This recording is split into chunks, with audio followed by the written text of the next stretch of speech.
अभी हाल ही में विश्व आर्थिक मंच ने 2024 के लिए अपनी वार्षिक वैश्विक लैंगिक अंतराल रिपोर्ट या फिर आप लोग इसे ग्लोबल जेंडर गैप रिपोर्ट के नाम से जानते हैं एस जारी की है और जिसमें दुनिया भर की 146 अर्थव्यवस्थाओं में लैंगिक समानता का व्यापक मानकीकरण किया गया है।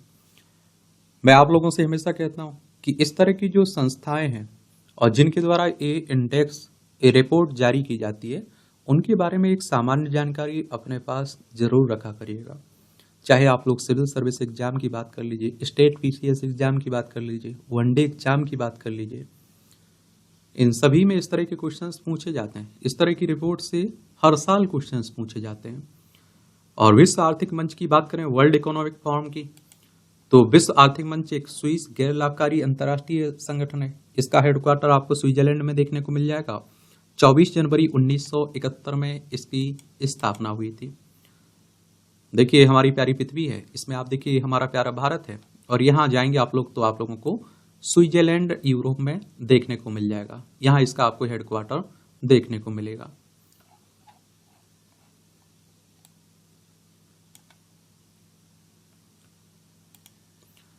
तो वैश्विक लैंगिक अंतराल सूचकांक आखिर है क्या? तो यह उप मैट्रिक्स के साथ 4 प्रमुख आयामों में लैंगिक समानता की दिशा में प्रगति के आधार पर देशों को मानकीकृत करता है। आपसे पूछ लेगा कि वैश्विक लैंगिक अंतराल सूचकांक किन आधारों पर तैयार किया जाता है, तो इसमें 4 आधार हैं और इसमें आप देखते हैं कि आर्थिक भागीदारी और अवसर, शिक्षा का अवसर, स्वास्थ्य एवं उत्तरजीविता, राजनीतिक सशक्तिकरण, इन्हें शामिल किया गया है। और 4 उप सूचकांकों में से प्रत्येक पर और साथ ही समग्र सूचकांक पर जीजीजी सूचकांक 0 तथा 1 के बीच स्कोर प्रदान करता है। जहां 1 आप देखिए पूर्ण लैंगिक समानता दर्शाता है, वहीं 0 आप देखिए पूर्ण असमानता की स्थिति को दर्शाता है। यह सबसे लंबे समय तक चलने वाला सूचकांक है जो 2006 में स्थापना के बाद से समय के साथ लैंगिक अंतरालों को समाप्त करने की दिशा में प्रगति को ट्रैक करता है। अगर इसके उद्देश्य की बात करें तो स्वास्थ्य, शिक्षा, अर्थव्यवस्था और राजनीति पर महिलाओं व पुरुषों के बीच सापेक्ष अंतराल पर प्रगति को ट्रैक करने के लिए दिशा सूचक के रूप में कार्य करना।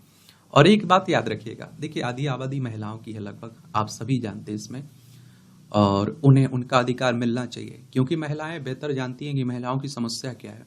और मैं कहता हूं हर क्षेत्र में महिलाओं की हिस्सेदारी होनी चाहिए क्योंकि महिलाओं को महिलाएं ही बेहतर समझ सकती हैं। उनकी समस्याओं का समाधान कैसे हो सकता है, इसे मुझे लगता है कि महिलाएं बेहतर समझ सकती हैं।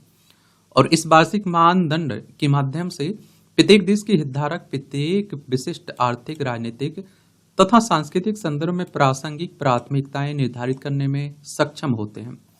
और रिपोर्ट के प्रमुख निष्कर्ष देखें तो समग्र निष्कर्ष 2024 में ग्लोबल जेंडर गैप स्कोर 68.5 रहा। कितना? 68.5% रहा।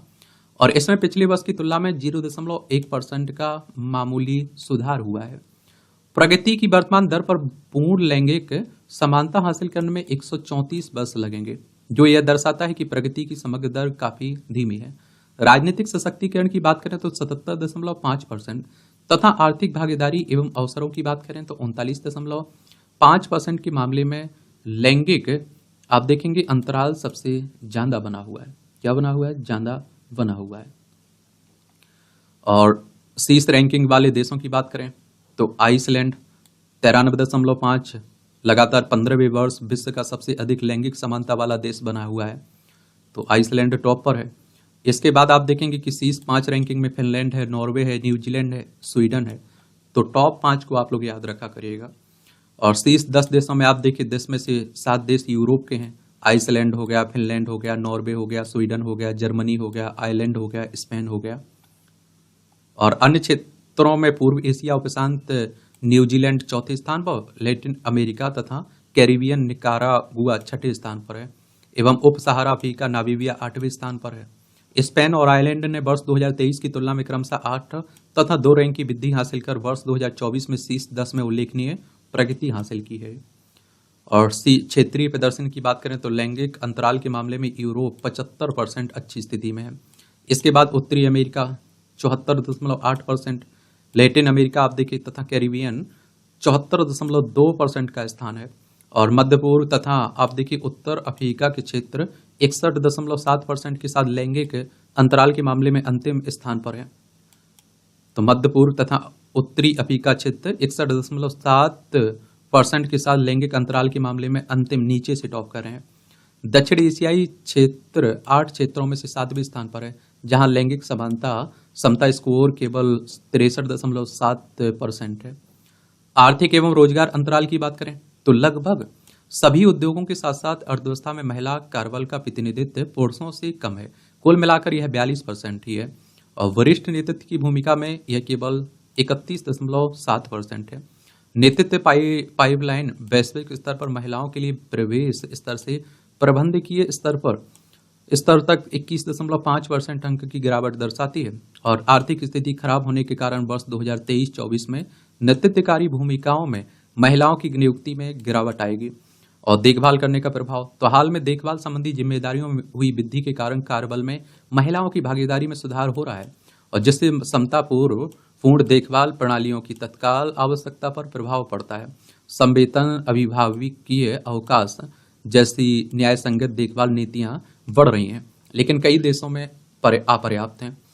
और आप देखिए प्रौद्योगिकी एवं कौशल अंतराल तो STEM में महिलाओं का प्रतिनिधित्व अभी भी कम है और कार्यबल में उनकी हिस्सेदारी 28.2%, जबकि गैर STEM भूमिकाओं में आप देखते हैं कि 47.3% है। अब आप कहोगे कि STEM का मतलब क्या होता है? STEM का तो इसका मतलब है विज्ञान, प्रौद्योगिकी, इंजीनियरिंग और गणित, ये 4 विषय की बात होती है। AI, बिग डेटा एवं साइबर सुरक्षा जैसे कौशलों में लैंगिक अंतराल मौजूद है, जो भविष्य में कार्य के लिए महत्वपूर्ण होगा। जेंडर गैप रिपोर्ट 2024 में भारत का प्रदर्शन कैसा रहा है, ये भी जान लीजिए। भारत के परिप्रेक्ष्य में जरूर आपको देखना चाहिए। भारत की रैंकिंग की बात करें तो भारत 146 देशों की वैश्विक रैंकिंग में 2 स्थान नीचे आकर वर्ष 2023 में 127वें स्थान से 2024 में 129वें स्थान पर पहुंच गया है। और दक्षिण एशिया में भारत बांग्लादेश, नेपाल, श्रीलंका, भूटान के बाद 5वें स्थान पर है। पाकिस्तान इस क्षेत्र में सबसे अंतिम स्थान पर है। आर्थिक समानता भारत, बांग्लादेश, सूडान, ईरान, पाकिस्तान एवं मोरक्को के समान सबसे कम आर्थिक समानता वाले देशों में से एक है, जहां अनुमानित अर्जित आय में लिंग समानता 30% से भी कम है। शैक्षणिक उपलब्धि तो भारत ने माध्यमिक शिक्षा नामांकन में सबसे अच्छी लैंगिक समानता दिखाई है। राजनीतिक सशक्तिकरण तो पिछले 50 वर्षों में महिलाओं के राजनीतिक सशक्तिकरण में भारत विश्व स्तर पर 65वें स्थान पर तथा महिला अथवा पुरुष राष्ट्राध्यक्षों के साथ वर्षों की समानता में आप देखते हैं कि 10वें स्थान पर है। हालांकि संघीय स्तर पर मंत्रिपरिषद पद पर 6.9%, संसद में 17.2% महिलाओं का प्रतिनिधित्व कम बना हुआ है। लैंगिक अंतराल में कमी तो भारत ने वर्ष 2024 तक देश में लैंगिक अंतराल को 64.1% कम कर दिया है। पूर्व में इसका स्थान 127वां था, जो वर्तमान में गिरकर 129वां हो गया है, जो मुख्य रूप से शिक्षण प्राप्ति, राजनीतिक सशक्तिकरण मापदंडों में हुई मामूली गिरावट के कारण हुआ है। हालांकि आर्थिक भागीदारी तथा अवसर के स्कोर में सुधार हुआ है। सामाजिक, आर्थिक और राजनीतिक जीवन में लैंगिक अंतराल को कम करने हेतु भारत की पहलें क्या है? बेटी बचाओ बेटी पढ़ाओ, महिला शक्ति केंद्र, महिला पुलिस स्वयंसेवक, राष्ट्रीय महिला कोष, सुकन्या समृद्धि योजना, कस्तूरबा गांधी राष्ट्रीय बालिका विद्यालय। जब आप लोग लैंगिकता को कम करने के लिए सरकार की तरफ से पहलों के बारे में इनका उल्लेख कर सकते हैं। राजनीतिक आरक्षण हो गया। आप देखते हैं कि सरकार ने पंचायती राज संस्थाओं में महिलाओं के लिए 33% सीटें आरक्षित की हैं।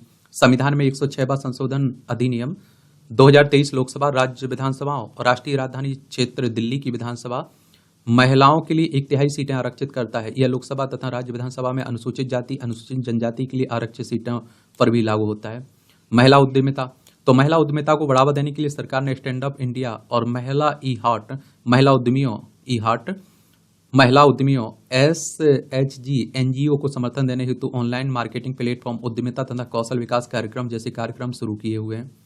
और देखिए एक बात हमेशा याद रखिएगा कि जब भी महिला सशक्तिकरण के बारे में कुछ लिख रहे हैं तो ये सरकार की तरफ से जो पहलें की जाती हैं, जो कदम उठाए जाते हैं, इनका उल्लेख जरूर कर दिया करिएगा वहाँ आंसर राइटिंग में, निबंध में, समझ रहे हैं? तो और आपका प्रभावकारी रहेगा निबंध आंसर। धन्यवाद।